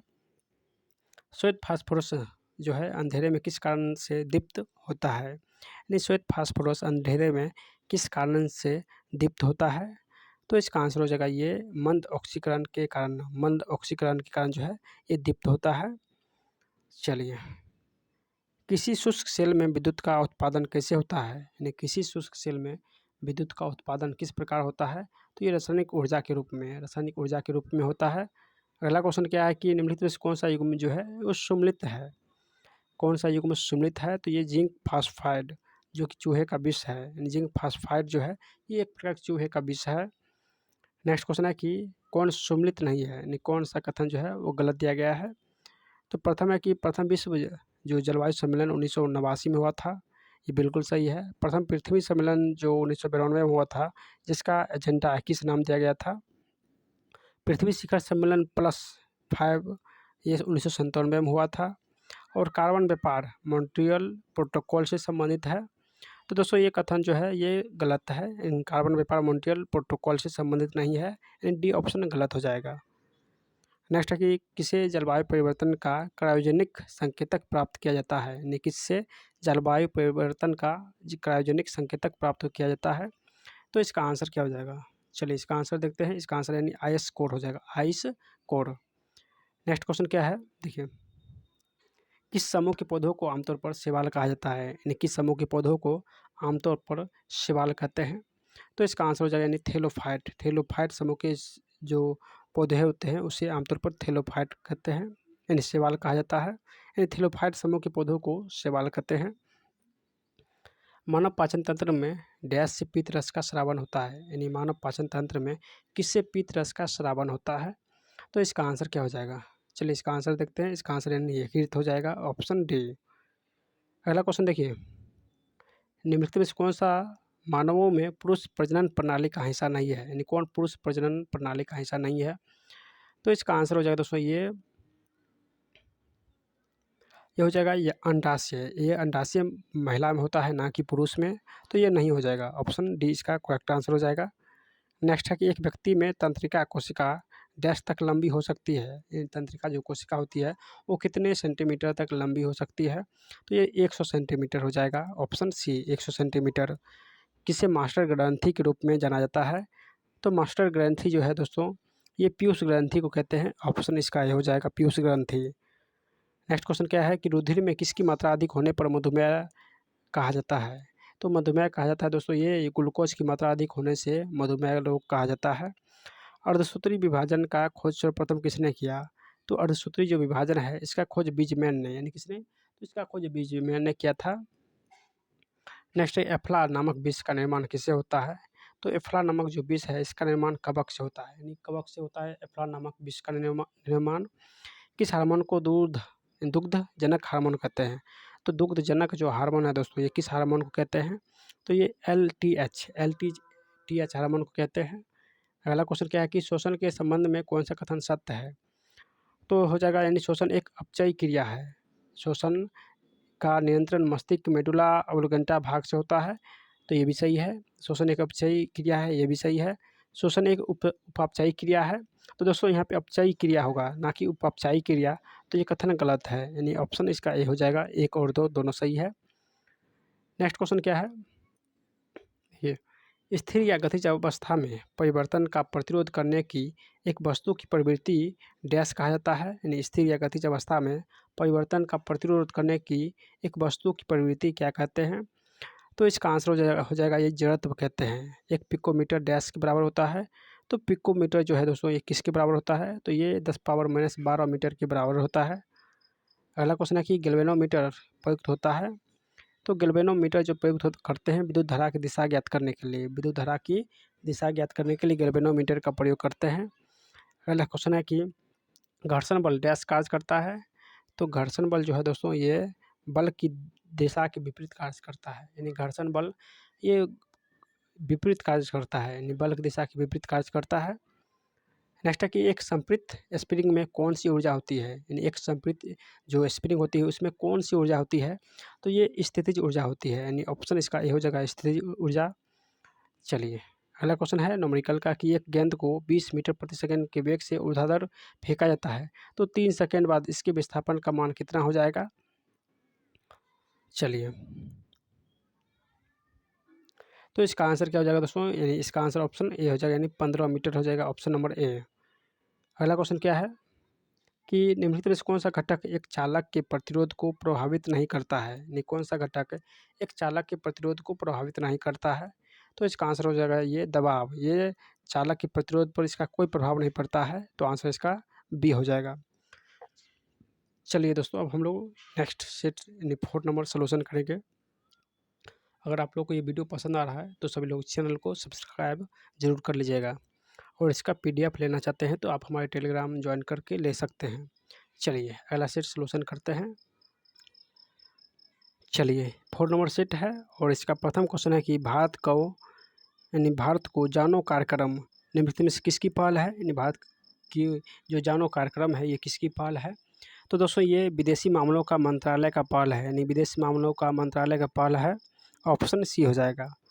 अगला क्वेश्चन है कि नोबेल शांति पुरस्कार 2023 प्राप्त करने वाली नरगिस मोहम्मदी का संबंध किस देश से है। तो दोस्तों ये हो जाएगा ईरान, यानी नरगिस मोहम्मदी जो है ये ईरान की रहने वाली है, और इसे नोबेल शांति पुरस्कार 2023 दिया गया है। इसरो ने अपने पहले सूर्य मिशन आदित्य L1 को किस प्रक्षेपण यान द्वारा प्रक्षेपित किया गया है। तो दोस्तों ये PSLV C57 यानी आदित्य L1 को PSLV C57 के द्वारा प्रक्षेपित किया गया है। नेक्स्ट क्वेश्चन है कि हाल ही में 85वां सीनियर नेशनल बैडमिंटन चैंपियनशिप 2023 में महिला एकल का खिताब किसने जीता है। तो इसका आंसर हो जाएगा दोस्तों ये अनमोल खराब, यानी इसका आंसर हो जाएगा अनमोल खराब, ऑप्शन सी हो जाएगा। नेक्स्ट है कि हाल ही में प्रदान किए गए GI टैग उत्पाद के संबंध में कौन सा सम्मिलित नहीं है, यानी कौन सा कथन ये गलत दिया गया है। तो खामती चावल जो है ये अरुणाचल प्रदेश का है जिसे GI टैग दिया गया है, तो ये बिल्कुल सही है। नेक्स्ट क्या है कि रायगढ़ शॉल ये कहाँ की है, तो ये असम की है, तो दोस्तों ये गलत दिया गया है। सलेम साबूदाना जिसे GI टैग दिया गया है ये तमिलनाडु का है। काल्पी हैंडमेड पेपर जो है, यानी काल्पी हैंडमेड पेपर जो है ये उत्तर प्रदेश का है, तो ये भी बिल्कुल सही है। ऑप्शन बी जो है ये गलत दिया गया है। चलिए अगला क्वेश्चन हम लोग देखते हैं कि फसल के लिए निम्नलिखित में से कौन सा न्यूनतम समर्थन मूल्य की अनुशंसा करता है। तो ये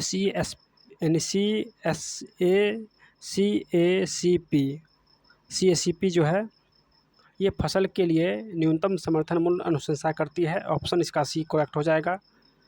नेक्स्ट क्वेश्चन है कि लंदन में संपन्न हुए दूसरे गोलमेज सम्मेलन में कांग्रेस प्रतिनिधित्व किसने किया था। जो दूसरा गोलमेज सम्मेलन हुआ था उसमें कांग्रेस से किसने प्रतिनिधित्व किया था। तो इसका आंसर हो जाएगा महात्मा गांधी ने, ऑप्शन बी महात्मा गांधी ने। और ये कब हुआ था, तो ये 1931 में हुआ था। प्रथम 1930 में हुआ था, दूसरा 1931 में हुआ था, और तीसरा 1932 में हुआ था। यानी टोटल 3 गोलमेज सम्मेलन हुआ था। नेक्स्ट क्वेश्चन है कि प्रसिद्ध संगाई उत्सव पूर्वोत्तर भारत के किस राज्य द्वारा आयोजित एक वार्षिक सांस्कृतिक उत्सव है। तो इसका आंसर हो जाएगा दोस्तों ये मणिपुर, ऑप्शन सी मणिपुर हो जाएगा।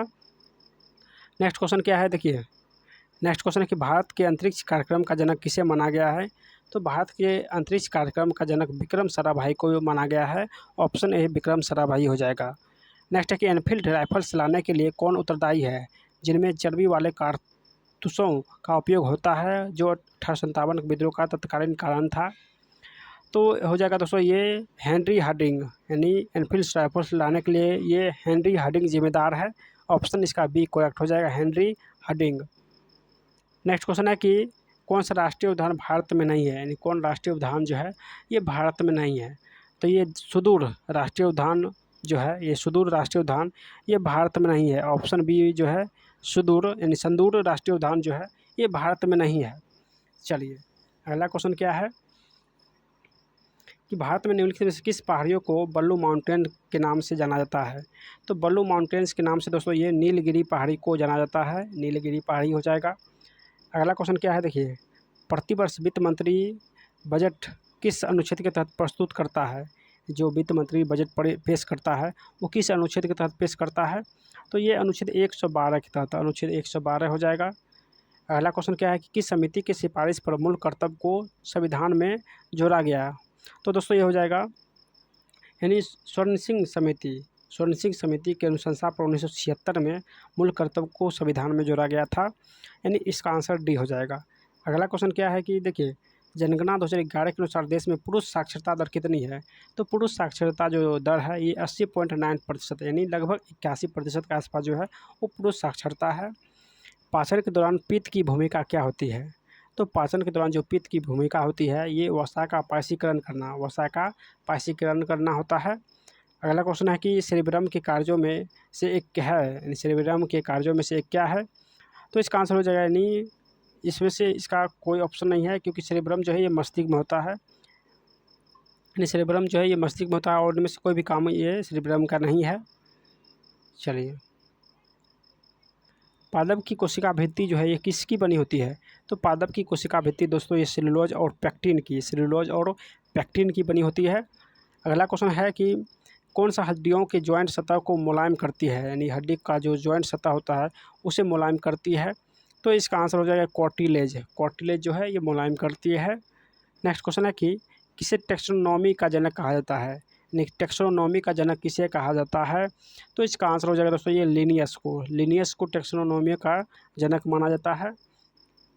अगला क्वेश्चन क्या है, देखिए, कोशिका द्रव और केंद्रक के विभिन्न भागों में पदार्थ का संचलन समानता किसके द्वारा किया जाता है? यानी कोशिका द्रव और केंद्रक के विभिन्न भागों में पदार्थ का संचलन समानता किसके द्वारा किया जाता है? तो दोस्तों ये यानी एंडोप्लाज्मिक रेटिकुलम के द्वारा किया जाता है। ऑप्शन इसका डी हो जाएगा, एंडोप्लाज्मिक रेटिकुलम। अगला क्वेश्चन है कि मानव शरीर में शोषण वर्णक है, मानव शरीर में ये शोषण वर्णक क्या है? तो ये हीमोग्लोबिन हो जाएगा, यानी हीमोग्लोबिन शोषण वर्णक है। अगला क्वेश्चन है कि प्रयोगशाला में प्रयोग होने वाला लिटमस पेपर किस लाइकेन से प्राप्त किया जाता है? तो दोस्तों ये रोसेला से, यानी प्रयोगशाला में प्रयोग होने वाले लिटमस पेपर रोसेला से प्राप्त करते हैं। नेक्स्ट क्वेश्चन है कि जीन का कार्यात्मक इकाई, तो जीन का जो कार्यात्मक इकाई है ये सिस्ट्रॉन है। ऑप्शन ए सिस्ट्रॉन हो जाएगा। नेक्स्ट क्वेश्चन है कि वनस्पति को पराबैंगनी किरण के दुष्प्रभाव से बचाने के लिए बचाने वाला वर्णक कौन सा है? दोस्तों ये बचाने वाला वर्णक है फाइकोसाइनिन, यानी फाइकोसाइनिन जो है ये वनस्पति को पराबैंगनी किरण से बचाता है, यानी फाइकोसाइनिन। अगला क्वेश्चन है कि नेत्र में प्रवेश करने वाली प्रकाश की मात्रा को किसके द्वारा नियंत्रित किया जाता है? नेत्र में जो प्रकाश प्रवेश करता है वो किसके द्वारा नियंत्रित होता है? तो ये परितालिका के द्वारा। ऑप्शन बी परितालिका हो जाएगा। कौन सा विद्युत धारा के तापीय प्रभाव के व्यवहारिक अनुप्रयोग पर आधारित नहीं है? तो दोस्तों ये हो जाएगा यानी इलेक्ट्रिक घंटी। ये विद्युत धारा के तापीय प्रभाव के व्यवहारिक अनुप्रयोग पर आधारित नहीं है, यानी इलेक्ट्रिक घंटी हो जाएगा। नेक्स्ट है कि किसी गोलाकार दर्पण की फोकस दूरी डैश होती है, यानी किसी गोलाकार दर्पण की फोकस दूरी क्या होती है? तो वक्रता त्रिज्या की आधी होती है। ये कोई गोलाकार दर्पण है उसकी फोकस दूरी जो है वक्रता त्रिज्या की आधी होती है। अगला क्वेश्चन क्या है, देखिए, अगला क्वेश्चन है कि संपीड़नों की निर्माण उस स्थान पर होता है जहां वायुदाब होता है।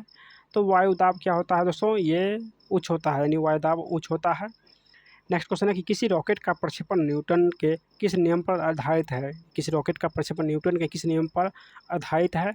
तो ये न्यूटन के गति के तीसरा नियम, यानी न्यूटन गति के तृतीय नियम पर आधारित है। नेक्स्ट क्वेश्चन है कि किसमें ध्वनि का गति सबसे अधिक होता है? तो ध्वनि का गति सबसे अधिक लोहा में होता है। ऑप्शन बी, जो जितना ठोस होगा उसमें जो ध्वनि गति होता है वो उतना अधिक होता है। तो यहाँ पे लोहा है तो लोहा में सबसे अधिक होगा, क्योंकि यहाँ पे ऑप्शन में लोहा सबसे ठोस है, तो इसीलिए लोहा में सबसे अधिक ध्वनि होगा। कहा यदि तरंग 2.5 सेकंड में 20 कंपन पूरे करते हैं तो इसकी आवृत्ति, तो यानी इसकी आवृत्ति कितना हो जाएगा? चलिए, v बराबर n लैम्डा होता है, वेग बराबर, और यहाँ पे देखिए यहाँ पे दिया गया है हमको निकालना क्या है? तो आवृत्ति निकालना है। तो आवृत्ति निकालने के लिए v बटे 2.5, एक मिनट दोस्तों, ये हो जाएगा 20 बटे 2.5, यानी एल लैम्डा हो जाएगा तो 0 ऊपर जाएगा तो 25 8 200 हो जाएगा। तो इसका आंसर यानी बी हो जाएगा। ऑप्शन बी इसका करेक्ट आंसर हो जाएगा। चलिए, किसी गतिमान वस्तु के द्रव्यमान m है और वेग v है, से गति कर रही वस्तु का संवेग क्या हो जाएगा? संवेग क्या हो जाएगा? चलिए इसका आंसर देखते हैं। देखिए द्रव्यमान m है और वेग v से गति कर रहा है, तो वस्तु का संवेग क्या हो जाएगा, तो संवेग का फॉर्मूला क्या होता है कि द्रव्यमान गुने वेग। तो द्रव्यमान m है तो m और वेग v है तो v हो जाएगा, यानी m v हो जाएगा। ऑप्शन ए इसका करेक्ट हो जाएगा। नेक्स्ट क्वेश्चन है कि अपसादी सेलों के लिए निम्नलिखित में से कौन सा कथन जो है वो सही है, यानी कौन सा कथन औसत है, यानी कथन गलत दिया गया है। तो अपसादी सेल के बारे में कौन सा कथन गलत है। देखिए अपसादी सेल जो है ये जिनकी संरचना ताप और दाब पर निर्भर करती है उसे अपसादी सेल कहते हैं, ये बिल्कुल सही है। ये सेल अक्रिस्टलीय होती है, यानी अपसादी सेल अक्रिस्टलीय होती है, ये भी सही है। ये सेल स्थानांतरण यानी स्तरों में निक्षेपित होती है, यानी सेल जो है स्तरों में निक्षेपित होती है, तो ये भी सही है। ये सेल जल में नहीं निर्मित हो सकती है, तो दोस्तों ये गलत दिया गया है, ऑप्शन डी जो है गलत है। अगला क्वेश्चन क्या है कि भारत का सर्वाधिक पटसन जो उत्पादक राज्य है वो कौन सा है। तो पटसन उत्पादक राज्य दोस्तों ये पश्चिम बंगाल है, यानी पश्चिम बंगाल सबसे अधिक मात्रा में पटसन का उत्पादन करता है। निम्नलिखित तत्वों में से किसमें न्यूट्रॉन नहीं होता है, यानी किसमें न्यूट्रॉन नहीं होता है। तो इसका आंसर क्या हो जाएगा, देखिए इसका आंसर हो जाएगा हाइड्रोजन। हाइड्रोजन में सिर्फ इलेक्ट्रॉन होता है ना कि न्यूट्रॉन होता है, इसमें न्यूट्रॉन का मात्रा जो है वो 0 होता है। चलिए कपड़े साफ करने में प्रयोग होने वाला डिटर्जेंट निम्नलिखित में से कौन सा है। तो कपड़े साफ करने वाले प्रयोग यानी कपड़े साफ करने में प्रयोग होने वाला जो डिटर्जेंट है दोस्तों ये कौन सा है, तो ये सल्फोनेट है, यानी ऑप्शन डी सल्फोनेट हो जाएगा। अगला क्वेश्चन क्या है कि एक हाइड्रोकार्बन जिसमें कार्बन के 2 परमाणु द्विबंध द्वारा जुड़े हुए हैं वो क्या कहलाते हैं।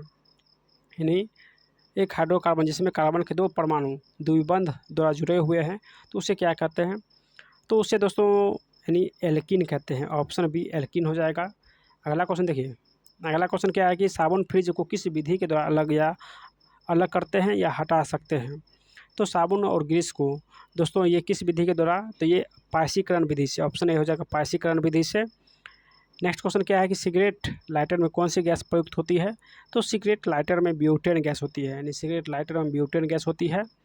अगला क्वेश्चन है कि खाने का नमक निम्न में से किससे बनता है।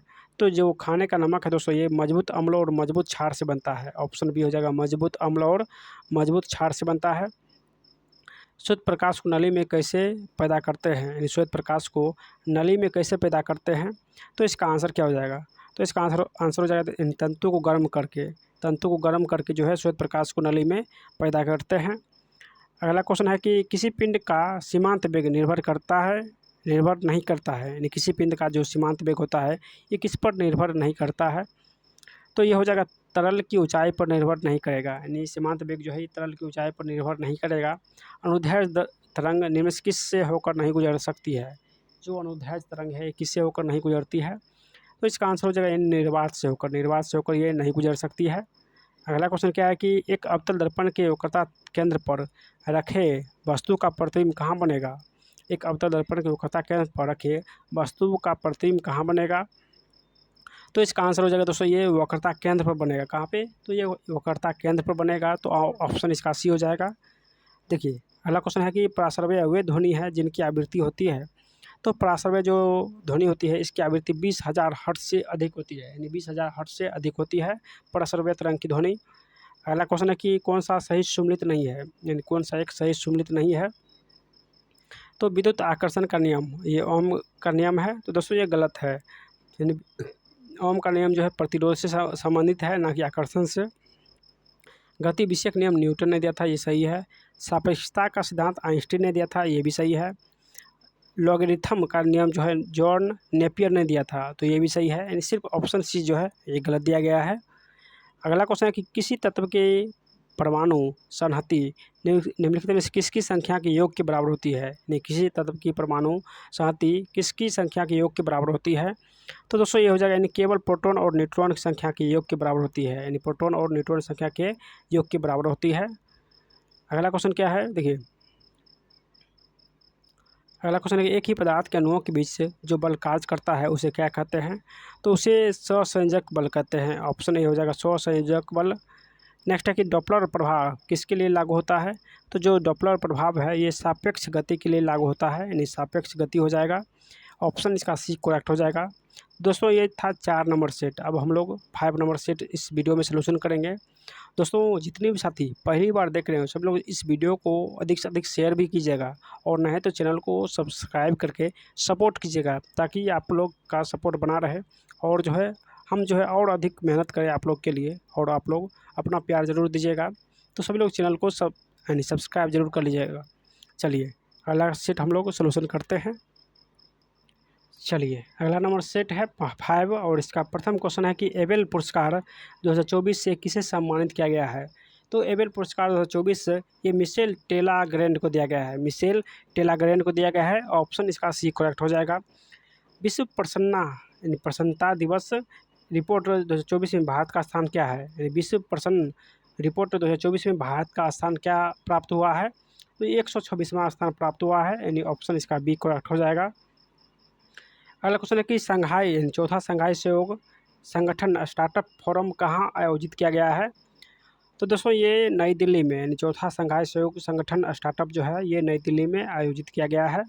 नेक्स्ट क्वेश्चन है कि हाल ही में प्रतिष्ठित सरस्वती सम्मान 2023 के लिए किसे नामांकित किया गया है। तो सरस्वती सम्मान 2023 जो है ये प्रभा वर्मा को दिया गया है, यानी ऑप्शन इसका सी करेक्ट हो जाएगा, प्रभा वर्मा। चलिए हाल ही में खबरों में रहा IMT त्रिपक्षीय अभ्यास निम्नलिखित में किस देश के बीच आयोजित किया गया है। यानी IMT त्रिपक्षीय जो अभ्यास है ये किस देश के बीच आयोजित किया गया है। तो इसका आंसर क्या हो जाएगा। तो इसका आंसर हो जाएगा यानी भारत, मोजाम्बिक और तंजानिया। भारत, मोजाम्बिक और तंजानिया हो जाएगा। ऑप्शन इसका बी करेक्ट हो जाएगा। चलिए नेक्स्ट क्वेश्चन है कि भारतीय संविधान के किस अनुच्छेद में सार्वभौमिक यानी वयस्क मताधिकार का प्रावधान किया गया है। यानी भारतीय संविधान के किस अनुच्छेद में सार्वभौमिक वयस्क मताधिकार का प्रावधान किया गया है। तो इसका आंसर क्या हो जाएगा। चलिए इसका आंसर देखते हैं। इसका आंसर हो जाएगा ये अनुच्छेद 326 में, अनुच्छेद 326 में सार्वभौमिक वयस्क मताधिकार का प्रावधान किया गया है। नेक्स्ट क्वेश्चन है कि 1991 में सरकार ने किसकी अध्यक्षता में कर सुधार समिति का गठन किया था। तो कर सुधार समिति का गठन दोस्तों ये राजा जे चेलिया की अध्यक्षता में कर सुधार समिति का गठन 1991 में किया था, राजा जे चेलिया की अध्यक्षता में।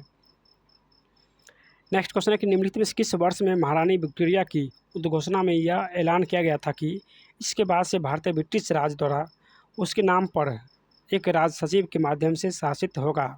ये किस वर्ष ऐलान किया गया था। तो ये 1858 में। चलिए अगला क्वेश्चन है कि ए पैसेज टू इंडिया नामक पुस्तक के लेखक कौन है। तो ए पैसेज टू इंडिया नामक पुस्तक के लेखक है E.M. फॉस्टर हो जाएगा। अगला क्वेश्चन है कि कौन सा समुद्र तट ब्लू फ्लैग सर्टिफिकेशन प्राप्त करने वाला एशिया का पहला समुद्र तट बन गया है। तो दोस्तों ये चंद्रभागा समुद्र तट बन गया है, यानी ऑप्शन इसका बी करेक्ट हो जाएगा।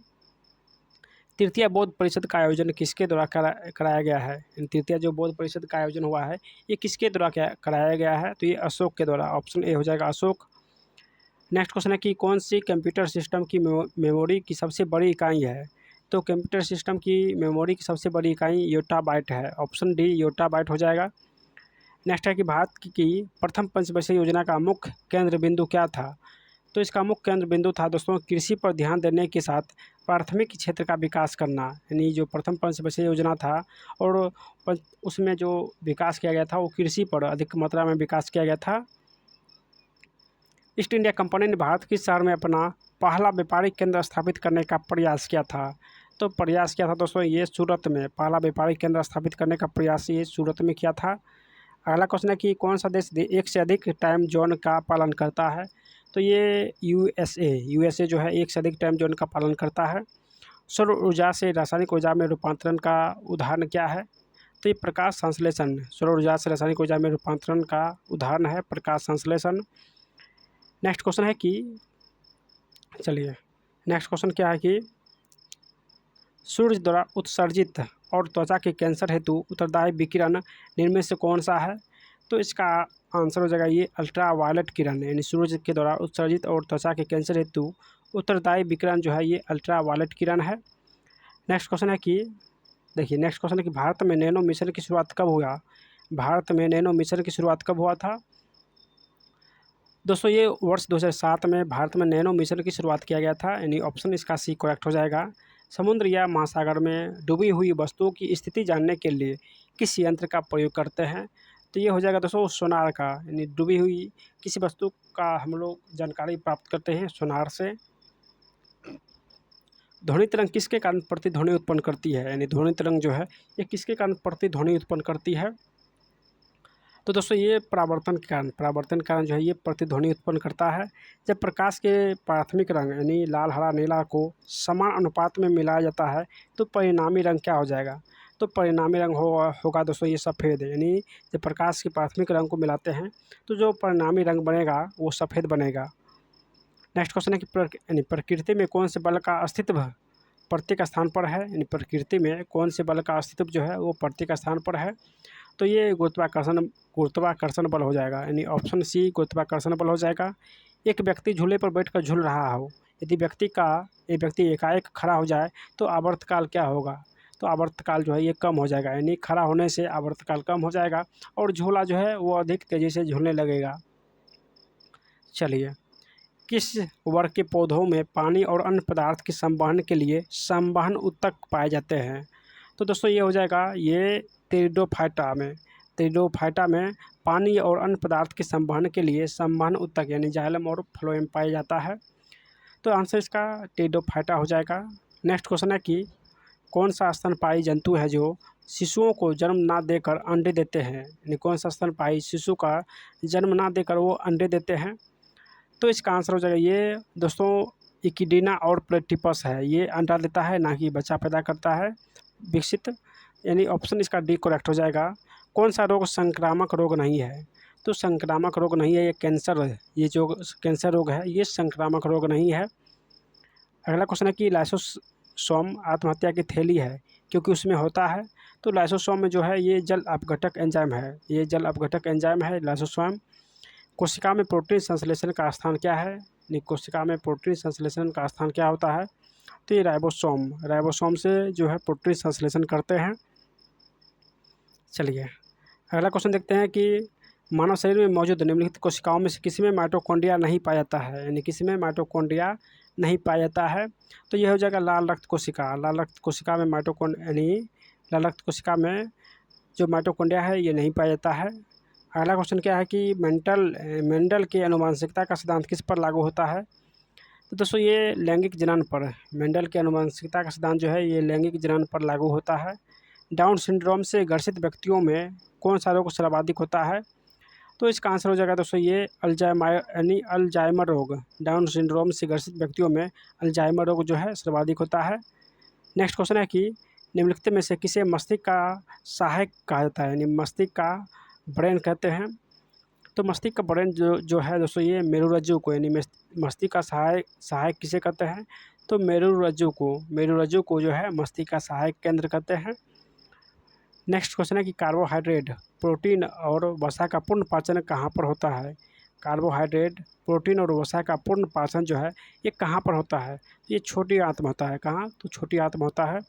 नेक्स्ट क्वेश्चन है कि किसी द्रव पर वाष्पन दर कितना होता है, यानी क्या होता है, तो वाष्पन दर जो होता है दोस्तों ये द्रव के तापमान पर निर्भर करता है, ये बिल्कुल सही है। चारों ओर के वायु के तापमान पर निर्भर करता है, ये भी सही है। द्रव की सतह के क्षेत्रफल पर भी निर्भर करता है, तो ये भी सही है, यानी उपयुक्त सभी हो जाएगा।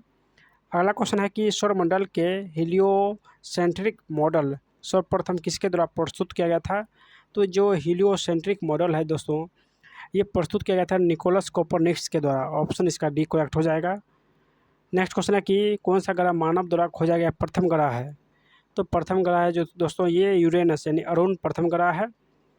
नेक्स्ट क्वेश्चन है कि द्रव अवस्था में परिवर्तित हुए बिना अवस्था से सीधे गैस अवस्था में बदलने की प्रक्रिया को क्या कहते हैं, तो इस प्रक्रिया को ऊर्ध्वपातन कहते हैं, यानी ऑप्शन इसका बी करेक्ट हो जाएगा। नेक्स्ट क्वेश्चन है कि लट्टू को घूमना किसका उदाहरण है, तो लट्टू का घूमना ये अभिकेंद्रीय बल का उदाहरण है, यानी ऑप्शन ए हो जाएगा अभिकेंद्रीय बल। चलिए अगला क्वेश्चन हम लोग देखते हैं, किसी अभिक्रिया में भाग लेने वाले पदार्थ को क्या कहते हैं, यानी किसी अभिक्रिया में भाग लेने वाले पदार्थ को क्या कहते हैं, दोस्तों ये अभिकारक हो जाएगा, ऑप्शन बी अभिकारक हो जाएगा। नेक्स्ट क्वेश्चन है कि वास्तविक वस्तु का हमेशा सीधा प्रतिबिंब बनाने वाला दर्पण होता है, यानी वास्तविक वस्तु का हमेशा सीधा प्रतिबिंब बनाने वाला दर्पण कौन सा है, तो ये समतल और उत्तल हो जाएगा, यानी सीधा प्रतिबिंब समतल और उत्तल दर्पण बनाता है। कोहरा के समय हम लोग किसके कारण देख नहीं पाते हैं, तो दोस्तों ये किसके कारण, ये प्रकीर्णन के कारण कोहरा में हम लोग देख नहीं पाते हैं। नेक्स्ट है कि पौधे का कौन सा हिस्सा पानी और खनिज के परिवहन के लिए सक्षम बनाता है। तो दोस्तों ये हो जाएगा ये जाइलम। जाइलम जो है ये पानी और खनिज के लिए जो है सक्षम बनाता है। तो आंसर इसका ऑप्शन सी हो जाएगा जाइलम। नेक्स्ट क्वेश्चन है कि मानव शरीर में लैंगरहैस की दीपिका कहाँ पाई जाती है। तो लैंगरहैस की दीपिका जो है दोस्तों ये कहाँ पाई जाएगी, तो ये अग्नाशय में पाया जाएगा। ऑप्शन बी अग्नाशय हो जाएगा। नेक्स्ट क्वेश्चन है कि इनमें से किस योगदान के लिए एडवर्ड जेनर प्रसिद्ध है। तो एडवर्ड जेनर जो है टीका के आविष्कार के लिए जाना जाता है। अगला क्वेश्चन है कि कौन सा सही सम्मिलित है। चलिए देखते हैं। देखिए आर्सेनिक 74 जो है ये ट्यूमर रोग से संबंधित है, तो ये बिल्कुल सही है, ट्यूमर रोग से संबंधित है आर्सेनिक 74। सोडियम 24 जो है ये रक्त के थक्के से संबंधित है, तो ये भी बिल्कुल सही है। कोबाल्ट 60 जो है ये कैंसर रोग से संबंधित है, तो ये भी बिल्कुल सही है, यानी ऑप्शन इसका डी करेक्ट हो जाएगा। चलिए अगला क्वेश्चन है कि डीपीटी वैक्सीन में पी किसे संदर्भित करता है। तो जो पी है जो दोस्तों ये पी का फुल फॉर्म होता है यानी पार्टोसिस। ऑप्शन बी पार्टोसिस हो जाएगा। कौन सा स्तनधारी वर्ग के अंतर्गत नहीं आता है, यानी कौन सा रोग स्तनधारी वर्ग के अंतर्गत नहीं आता है। तो इसमें हो जाएगा छिपकली। छिपकली ये वर्ग के अंतर्गत नहीं आता है। नेक्स्ट क्वेश्चन देखेंगे कि निम्नलिखित जीव समूह में कौन सा जीव समूह मुकुलन के द्वारा प्रजनन करता है। तो मुकुलन के द्वारा जो प्रजनन करता है ये सिलेंडरा जो है ये मुकुलन के द्वारा प्रजनन करता है। ऑप्शन इसका बी करेक्ट हो जाएगा। चलिए अगला क्वेश्चन देखते हैं। मानव के कुल रक्त आयतन में प्लाज्मा का प्रतिशत कितना होता है। ये मानव के कुल रक्त आयतन में प्लाज्मा जो है कितना प्रतिशत होता है। दोस्तों ये 55% होता है, यानी ऑप्शन डी हो जाएगा 55%। नेक्स्ट क्वेश्चन है कि कौन सा एक ग्रंथि नहीं है, यानी कौन सा एक ग्रंथि नहीं है। चलिए यहाँ पे देखते हैं और इस वीडियो का लास्ट क्वेश्चन है कौन सा एक ग्रंथि नहीं है। तो ये हो जाएगा दोस्तों ये पित्ताशय है, जो कि पित्ताशय एक ग्रंथि नहीं है, ये अंतःस्रावी ग्रंथि है, यानी ये अंतःस्रावी है। अधीवृक्क ग्रंथि है, यकृत ग्रंथि है, पीयूष भी ग्रंथि है, जबकि ये पित्ताशय जो है ये ग्रंथि नहीं है। तो दोस्तों ये वीडियो आपको कैसा लगा आप लोग कमेंट के माध्यम से ज़रूर बताइएगा। अगर आप लोग चाहते हैं नेक्स्ट से जो वीडियो आए वो 6 से 10 सेट एक ही वीडियो में आए, तो आप लोग एक छोटा सा कमेंट कीजिएगा और इस वीडियो को जितना हो सके अपने व्हाट्सअप टेलीग्राम में एक बार शेयर कर दीजिएगा, ताकि अधिक से अधिक इस वीडियो को जो है लाभ स्टूडेंट उठा सके। और जो है हमें भी आप लोग सपोर्ट कीजिएगा, क्योंकि आप लोग के लिए इतना मेहनत करते हैं, तो सपोर्ट ज़रूर कीजिएगा। चलिए मिलते हैं दोस्तों नेक्स्ट वीडियो में, तब तक बाय। जय हिंद जय भारत।